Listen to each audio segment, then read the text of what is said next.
I will never stress over SOLIDWORKS installs after learning these simple tricks. Don't let installation errors slow you down.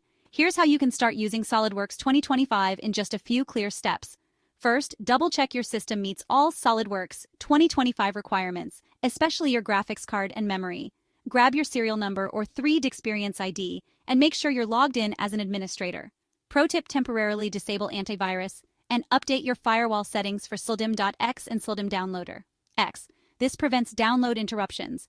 Download SOLIDWORKS setup.x from the official site. Before unzipping, right-click the file, select Properties, and hit Unblock if you see it. Now run it with admin rights. The installation manager opens. Pick Install on this computer and enter your serial numbers. For clarity later, set installation folders to include 2025. Follow the prompts, let files download, then install.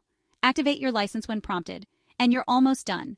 If you hit snags, like a blank screen or connection error, unblock the files, double-check your firewall, and reboot if needed. Still stuck?